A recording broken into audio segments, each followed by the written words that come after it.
नमस्कार। नमस्कार। राजस्थान के युवा अधिवक्ता भाइयों, open book exam, all India बार एग्जाम AIB से संबंधित आज हम आपसे वार्ता करने जा रहे हैं। हमारे साथ जुड़े हुए हैं बार काउंसिल के सचिव महोदय RP मलिक साहब। नमस्कार। साथ में ही जुड़े हुए हैं हमारे असिस्टेंट सेक्रेटरी विकास जी ढाका साहब।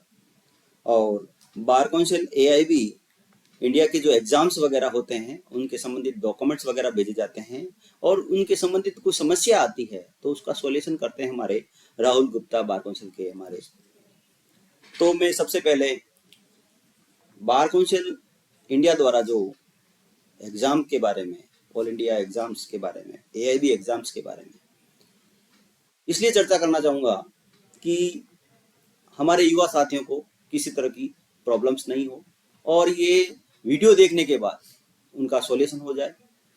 तो जुलाई 2010 के बाद जिन्होंने भी लॉ पास आउट किया उनको ऑल इंडिया बार एग्जाम देना और पास करना आवश्यक है। सबसे पहले मैं आमंत्रित करूंगा हमारे विकास जी ढाका युवा साथी जो असिस्टेंट सेक्रेटरी हैं राजस्थान बार काउंसिल के, स्पष्ट करेंगे AIB के बारे में। सर, सबसे पहले मैं बताना चाहूंगा कि अब तक बार काउंसिल ऑफ इंडिया ने टोटल 18 AIB कंडक्ट करा दिए हैं। इन 18 में से जो पहली 16 थी उनके सर्टिफिकेट हमारे पास आ चुके हैं और वो सारे के सारे सर्टिफिकेट हम अप्लीकेंट्स को सेंड भी कर चुके हैं। जो AIB 17 है उसके सर्टिफिकेट अभी ऑन द वे हैं, हमारे पास नहीं आए हैं। और जो AIB 18 है उसका रिजल्ट भी अभी पेंडिंग है। बात करें इस एग्जाम में लाए जाने वाले मिनिमम मार्क्स की, तो जो जनरल और OBC कैटेगरी है उसके लिए मिनिमम मार्क्स हैं 45% और जो SC ST और डिसेबल्ड कैटेगरी है उनके लिए मिनिमम मार्क्स हैं 40%। एक और जो इम्पोर्टेंट बात मैं यहाँ बताना चाहूंगा वो ये है कि BC द्वारा जब भी ये certificate bar council of Rajasthan में भेजे जाते हैं और उसके बाद में हमारे द्वारा जब अप्लीकेंट्स को भेजे जाते हैं, तो ऐसे में अगर किसी को अपना एड्रेस में चेंज की वजह से ये सर्टिफिकेट नहीं मिल पाते हैं तो फिर उसके लिए प्रोसीजर ये है कि वो एक एप्लीकेशन और एक 100 रुपए का DD secretary bar council of Rajasthan के नाम से हमें भेज सकते हैं। ऐसा करते ही जो चेंज एड्रेस होगा उस पर हम सर्टिफिकेट भिजवा देंगे। अब मैं और AIB एग्जाम को जैसे किसी अभ्यर्थी को देना है तो उसका प्रोसेस के बारे में आमंत्रित करूंगा श्रीमान राहुल गुप्ता को। जी सर, AIB का प्रोसेस बहुत ही सिंपल है। इसके लिए आपको allindiabarexamination.com ये वेबसाइट है, इस पर लॉगिन करना है, अपना आईडी बनाना है। आईडी बनाने के बाद सिंपल स्टेप्स में फॉर्म कंप्लीट करना है। आपका एडमिट कार्ड, आपका रिजल्ट, आपके COP की जानकारी सारी उसी वेबसाइट पर समय समय पर उपलब्ध रहेगी। अब मैं आमंत्रित करूंगा बार काउंसिल के हमारे सेक्रेटरी महोदय RP मलिक साहब से कि ये जो किस रूल के तहत, किस नियम के तहत ये जो एग्जाम देने पड़ रहे हैं और युवा साथियों को, उसके बारे में ज्यादा स्पष्ट करेंगे हमारे RP मलिक साहब। माननीय अध्यक्ष महोदय, जैसा कि आपने हमसे पूछा है इस बारे में, सर ऐसा है कि बार काउंसिल ऑफ इंडिया द्वारा ऑल इंडिया बार एग्जामिनेशन रूल 2010 बनाए गए थे और बार काउंसिल ऑफ इंडिया की मीटिंग 30 अप्रैल 2010 को आयोजित हुई थी, जिसमें ये रूल पास किए गए थे। उसके अंदर ये रूल बनाए गए हैं कि प्रत्येक अधिवक्ता जिसने LLB 2010 में पास की है, जिन बच्चों ने 2010 में LLB पास की है उनको एग्जाम देना जरूरी है। 2010 या उसके बाद पास की है तो बार काउंसिल ऑफ इंडिया द्वारा रूल 2010 में बनाए गए हैं।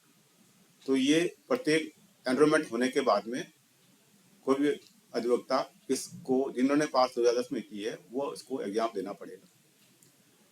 पहले ये रूल था कि एक वर्ष में 2 एग्जाम होते थे और 2 साल के अंदर प्रत्येक अधिवक्ता को ये एग्जाम क्लियर करना होना जरूरी होता था। अब बार काउंसिल ऑफ इंडिया ने इस रूल में अमेंडमेंट कर दिया है। अब वो पीरियड तो 2 साल का रखा है, लेकिन वो अनलिमिटेड, जो 4 अटेम्प्ट वाला जो था उसको अनलिमिटेड कर दिया है।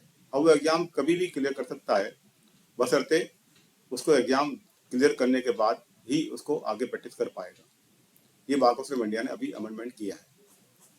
और आगे अध्यक्ष महोदय, मैं आप युवा साथियों भाइयों, मैं आपसे ये बताना चाहूँगा कि ये ऐसा एग्ज़ाम है जिसमें ओपन बुक एग्ज़ाम, यानी किताब खोलो और देख सकते हो, अपने साथ बुक्स ले जा सकते हो एग्जाम देते समय। तो इस संबंध में सर्टिफिकेट आता है, मार्कशीट नहीं आती है। और जैसा कि सेक्रेटरी महोदय ने बताया कि इसका सर्टिफिकेट आता है पास का। तो जैसे कोई सर्टिफिकेट किसी एडवोकेट का आया है, खो गया है, तो डुप्लीकेट सर्टिफिकेट कैसे प्राप्त करेंगे, इसके बारे में आमंत्रित करता हूं Rahul Gupta ji. Sir, duplicate certificate के लिए आपको बार काउंसिल ऑफ इंडिया को एप्लीकेशन, उसके साथ एफिडेविट प्लस 500 रुपये का demand draft secretary bar council of India के नाम से दिल्ली में भेजना पड़ेगा। वहां से वो आपका डुप्लीकेट COP सर्टिफिकेट बना करके स्टेट बार काउंसिल को भेजेंगे, फिर हम पर्टिकुलर एड्रेस एडवोकेट को डिस्ट्रीब्यूट करेंगे। मलिक साहब, COP शब्द आया, जी हाँ। COP का मतलब भी हुआ कि एक एडवोकेट एग्जाम देगा, सर्टिफिकेट जारी होगा, उस पे एक COP नंबर होता है और 5 साल बाद में उसको रिन्यूअल कराना पड़ता है। उस COP के नंबर के बिना उसका रिन्यूअल नहीं होता है। जी तो इवन दैट इसका मतलब तो यही हुआ कि हर व्यक्ति को जिसने जुलाई 2010 के बाद लॉ पास आउट किया है उसको एग्जाम देना आवश्यक हुआ। जी हाँ, तो बिल्कुल सही बात है सर जी, कि जिन्होंने LLB 2010 या उसके बाद पास की है उसको ये एग्जाम देना कंपलसरी है। तो ये रिन्यूअल भी आप नहीं करेंगे, इसका मतलब जिन्होंने एग्जाम पास नहीं किया? सर, जब तक COP नंबर नहीं आएगा हमारे पास तब तक हम, क्योंकि रिन्यूअल के अंदर COP नंबर डालना होता है और COP नंबर जब तक हमारे पास नहीं आएगा तो उसकी रिन्यूअल की प्रक्रिया पूरी नहीं हो पाएगी। तो आप युवा साथियों को ये संदेश देना चाहेंगे जिन्होंने जुलाई 2010 के बाद लॉ पास आउट किया है, उनको ये एग्जाम पास करना आवश्यक है, अति आवश्यक है।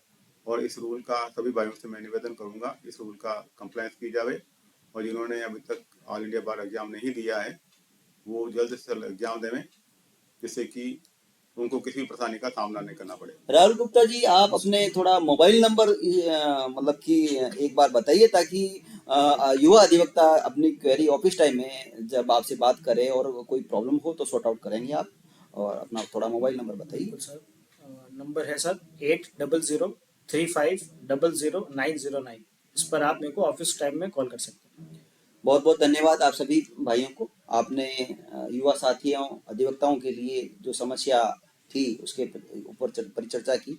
मैं आप सभी को धन्यवाद देता हूँ। राजस्थान बार की तरफ से धन्यवाद। नमस्कार।